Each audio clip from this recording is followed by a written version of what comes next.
হঠাৎ করে গেলাম বন্ধুর বাসায় এবং বন্ধুর বাসায় গিয়ে বন্ধুকে সারপ্রাইজ দিলাম এবং গিয়ে দেখলাম এক এলাহি কাণ্ড। বন্ধু দেখি আমার রান্না করছিল। হঠাৎ করে গিয়েছিলাম তার জন্য, গিয়ে দেখি পুরো বাসায় ফাঁকা।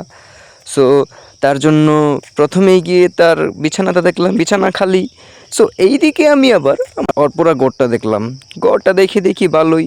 এদিকে আমিও অগোছালো দেখে মোটামুটি চিন্তা করলাম যে তাহলেও তো ওর বউ অবশ্যই বাসায় নেই। সো এই দিকে গিয়ে দেখি আমার বন্ধু কিচেনে আছে। কিচেনে গিয়ে দেখি, দেখেন কত সুন্দর করে তরকারি কেটেছে, এইদিকে ভাত বসিয়ে দিয়েছে রাইস কুকারে। সো আজকে হয়তো সে রানবে মাছ দিয়ে পটলের তরকারি, আর হচ্ছে গিয়ে ভাত তো রান্না করছে, আপনারা দেখতেই পাচ্ছেন। এইদিকে সে একটার পর একটা মাছ দিচ্ছিল কড়াইয়ে। সো আমি যখন ওর দিকে ক্যামেরা ধরলাম, বেচারা সত্যিই লজ্জা পেয়ে গিয়েছিল। সো হঠাৎ করে তার বাসায় গেলাম, সেও সারপ্রাইজড হয়ে গিয়েছে। সো এইভাবে মাছগুলো বাঁচতেছিল সে। সো হ্যালো গাইস, আসসালামু আলাইকুম, welcome back to my new another video. It's me Rabbi here. এবং আজকে আমরা একটি ইন্টারেস্টিং ব্লগ বানাতে চলেছি। সেই ব্লগটা হচ্ছে, আমি আজকে আমার বন্ধুর বাসায় গিয়েছিলাম এবং গিয়ে দেখলাম সে রান্না করছে, অর্থাৎ তাকে সারপ্রাইজ দিব। এবং আমি আজকে একটা ইন্টারেস্টিং ভিডিও বানাতে চলেছি। আপনারা যারা আমার ভিডিওটি দেখে ভালো লাগবে তারা অবশ্যই আমার চ্যানেলটি সাবস্ক্রাইব করে দেখবেন এবং অবশ্যই লাইক, কমেন্ট এবং শেয়ার করে দিবেন। সো মূল ভিডিওতে ফিরে যাই। আমি তো ভেবেছিলাম বন্ধু রান্না করতে পারে না, বাট গিয়ে দেখি সেও ভালোই রান্না করতে পারে। দেখেন কত সুন্দর করে মাছগুলো উল্টাচ্ছিল, একের পর এক মাছ এভাবে উল্টে দিচ্ছিল। আসলে সত্যি বলতে রান্না করা কোনো কঠিন কাজ নয়। রান্না যে করতে পারে সে সে হোক বা নারী কিংবা পুরুষ, সে ভালোই করতে পারে। সো দেখলাম বন্ধু সুন্দর করে তরকারিগুলো ধুচ্ছিল। তরকারি ট্যাপের পানি কম আসছিল, সেজন্য ট্যাপের পানি বেশি করে ছেড়ে নিয়ে এক দুইবার তরকারিগুলো ধুয়েছে। এবং ধোয়ার পরে হচ্ছে সে সুন্দর করে এগুলো আবার দেখলাম আবার ধুইতেছে। সো ভালো করে ধুয়ে ময়লাগুলো সব পরিষ্কার করে সে আস্তে আস্তে সবগুলো ধোয়া শেষ। সো ধোয়ার পরে সে কী করবে, সে এগুলো ফালিয়ে দিয়ে এখন কি করছে, চুলাটা অফ করে দিয়েছে। যেহেতু মাছগুলো পুড়ে যাবে সেজন্য চুলাটা অফ করে দিয়ে সে কী করলো, আর একটু তেল দিয়ে দিল। তেল দেওয়ার পরে সে কী করছে, মাছগুলো আরটু ভালো করে ভেজে নিচ্ছে। আসলে সত্যি বলতে আমি তরকারিতে মাছ না ভেজে খেতে পারি না। কেমন জানি মাছটা কাঁচা কাঁচা লাগে এবং দুর্গন্ধ মনে হয়। সেজন্য হয়তো বন্ধু সেজন্য আমাকে দেখে সে মাছগুলো একটু কড়া করে বাছতেছিল, কারণ হচ্ছে তরকারিতে দিলে যাতে গন্ধ না করে। কারণ আমার বন্ধু ভালো করেই জানে যে আমি মাছ না ভেজে খেতে পারি না। সো এজন্য সে মাছগুলো ভালো করে বেচতেছিল এবং সে বারবার আমি তার দিকে ক্যামেরা ধরার কারণে সে সত্যিই লজ্জা পাচ্ছিল। সো এই দিকে আমি কি করলাম, তার পুরো র্যাকটা দেখাতে চেষ্টা করলাম। বন্ধুর র্যাকে বিভিন্ন ধরনের কাঁচামাল রয়েছে, পেঁয়াজ, রসুন, আদা এবং এই উপরে দেখতে পাচ্ছেন মশলার সব আইটেম। এই সবগুলা সে বাজেয়াপ্ত করে রেখেছে। এইদিকে এখন চুলা বন্ধ করে সে কী করছে, সে আস্তে আস্তে করে পেঁয়াজ ছুলছিল। পেঁয়াজ ছুলে সে জানি কি বলতেছিল আমাকে। সো যাই হোক, সে সুন্দর করে পেঁয়াজ ছুলছিল। পেঁয়াজ ছোলার পরে এগুলো কাটার পরে হচ্ছে সে তরকারিটা রান্না করবে। এই দেখেন 2-3টা পেঁয়াজ,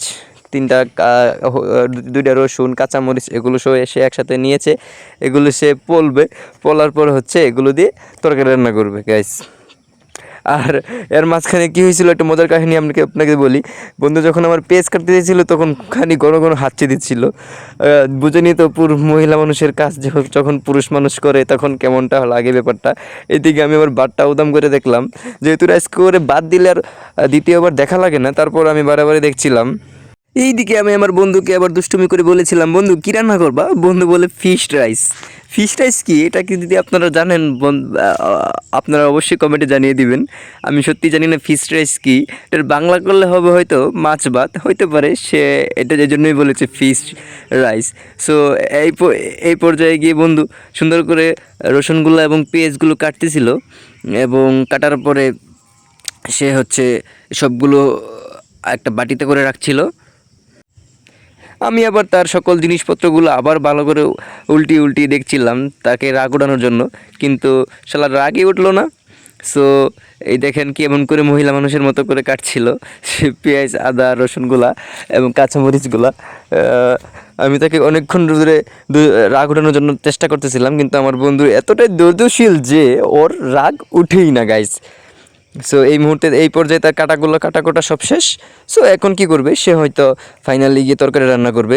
সো আবারও আমি ভাতগুলো দেখলাম যে ভাত প্রায় হয়েই এসেছে। যদিও ভাতটা আমরা একটু শক্ত শক্ত খেতে পছন্দ করি, তাই আমরা একটু পানি কম দিয়েছিলাম রাইস কুকারে, যাতে একটু শক্ত শক্তই থাকে ভাতগুলা।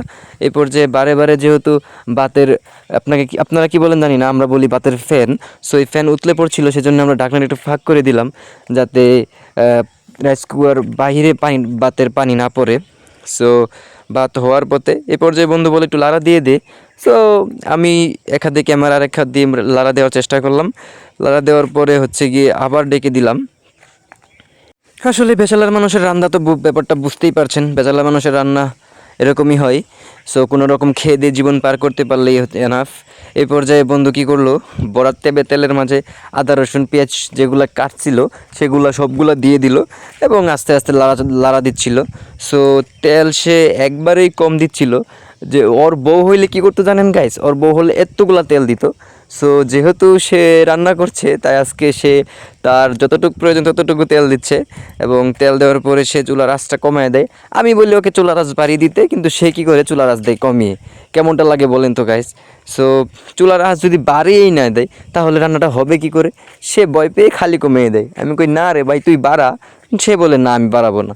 সো এমন করতে দুই বন্ধু মজা করতে করতে সো এভাবে দিন শেষে আমার কথাই হলো, চুলার আঁচটা দিলাম বাড়িয়ে। তো সে সুন্দর করে লাড়া দিচ্ছিল। এইভাবে লাড়া দিতে দিতে এক পর্যায়ে সে হলুদ, মরিচ, ধনিয়া, গরম মশলা, যদিও মাছের তরকারিতে কেউ ধনিয়া খায় কিংবা কেউ খায় না, কেউ আবার গরম মশলা খায়, কেউ খায় না। তো সবগুলো মিক্সড করে দিল, মিক্সড করে দিয়ে সে ভালো করে লাড়া দিচ্ছিল। এই পর্যায়ে সে আবার তরকারিগুলো আরেকবার ধুচ্ছিল। সো সে বারে খালি এগুলো দোয়। আমি কই ভাই তুই একবার তো ধুইছিস, আবার কেন দোষ? কিন্তু না, সে বলে না তরকারিতে অনেক ময়লা থাকে। আমি কই তোর বউ কি এমনভাবে রান্না করে তোর জন্য? না আমি সেটা জানি না, কিন্তু আমি ভালো করে রান্না করব। এরকমভাবে ভূগোল বুঝিয়ে সে মনে করেন যে এইভাবে রান্না করতেছিল। সো এই দেখতেছেন হলুদ রসুন পেঁয়াজ সবগুলো দিয়ে একবারে সে খুব করে নাড়া দিচ্ছিল। সো নাড়তে যখন মশলাটা একবার পুরো হয়ে যেতেছিল, তখন হচ্ছে সে পানি দেয়। অবশ্য তার রান্নার সিস্টেমে এটা, সে বলে এভাবে রান্নলে অনেক মজা হয়। কিন্তু সত্যি বিশ্বাস করেন, যখন দিন শেষে আমি খাবারটা খাইলাম, একদম মোটামুটি খারাপ হয় নাই, মোটামুটি রান্নাটা ভালোই হয়েছিল। সো এই পর্যায়ে যখন পুড়ে যেতেছিল, তখন আমি বললাম শালা এখন পানি দে। তখন সে তাড়াতাড়ি করে পানি দিল এবং পানি দিয়ে কতটুকু পানি দিয়ে এখন কষাবে তরকারিটা। কষানোর পরে হচ্ছে এই কষানির মধ্যেই সে হচ্ছে তরকারিগুলো দিয়ে দিবে, যাতে তরকারিগুলোও একটু কষে। দেন হচ্ছে সে সবগুলা পানি দিবে, পানি দিয়ে দেন হচ্ছে মাছগুলা দিয়ে একদম ডাকনা দিয়ে দিবে। একদম একটা দুইটা লাড়া দিলেই বাস তরকারি ওকে। সো এই পর্যায়ে সে কী করছে দেখছেন, এই পর্যায়ে সে হচ্ছে এই তরকারিগুলো দিয়ে দিচ্ছে এই এই হালকা একটু উতলান আসার পরেই। সো উতলান আসার পরেই সে সব তরকারি দিয়ে এখন সুন্দর করে সবগুলোকে লাড়িয়ে মিক্স করে দিবে তরকারিগুলোর সাথে মশলাগুলো। সো লাড়িয়ে মিক্স করে দেওয়ার পর হচ্ছে গিয়ে সে ডাকনা দিয়ে ডেকে দেওয়ার পরে হচ্ছে আসল মজা। এই ডাকনা দিয়ে লাড়া দেওয়ার পরেই হচ্ছে সে আসল টেস্টটা পাবে। আসলে অনেকে ভাবে যে তরকারি কষালে কী হয়, কিন্তু বাস্তব কথা হচ্ছে তরকারি কষানিতেই হচ্ছে টেস্ট। আপনি যত বড় রাঁধুনি হন না কেন, আপনি যদি তরকারি ঠিকমতো না কষান তাহলে আপনি তরকারি মজা হবে না। এটা আমিও বলি এবং আমার বন্ধুর কথাও। সো এই পর্যায়ে সে গিয়ে তরকারিটা যখন কষছে, সে এই পর্যায়ে গিয়ে ভিতরে গিয়ে কিছু কাজ করছে। সো মাঝে এসে তরকারিটা দেখলাম। সো এই পর্যায়ে অনেকক্ষণ হয়ে গেলো, মোটামুটি 2-3 মিনিট হয়ে গেছে। সো এই পর্যায়ে এসে দেখলাম ওয়াও, তরকারির কালারটা যা হয়েছে না গাইস, দেখেন কত সুন্দর করে কষতে। এখনও আমরা কিন্তু আটটু কষাবো, যেহেতু এখনও পানি আছে। সো এই পর্যায়ে একটু লাড়া দিয়ে আবার একটু কষাবো, যাতে তরকারিটা ভালো করে কষে। কারণ গাছ আমি আগেও বলেছি, তরকারি যদি না ভালো করে কষে সেক্ষেত্রে আপনি রান্না ভালো হবে না। সেক্ষেত্রে আপনি রান্না যদি এত সুন্দর করে রান্নাটা রান্নলেন, কিন্তু আপনার রান্নার টেস্ট হবে না। সো সেক্ষেত্রে আপনার অবশ্যই তরকারিটা ভালো করে কষিয়ে নিতে হবে। সো এই পর্যায়ে আবার সুন্দর করে, এক্ষেত্রে এইবারে কিন্তু আমি লাড়া দিয়েছি গাইস। সো দেখেন লাড়া দেওয়ার পরে হচ্ছে গিয়ে আবার ডেকে দিলাম, ডেকে দেওয়ার পরে হচ্ছে এবার গিয়ে দেখলাম ভাত ভাত একদম final, full and final ready. ভাত প্রায় প্রায় না, ভাত অলমোস্ট হয়ে গেছে।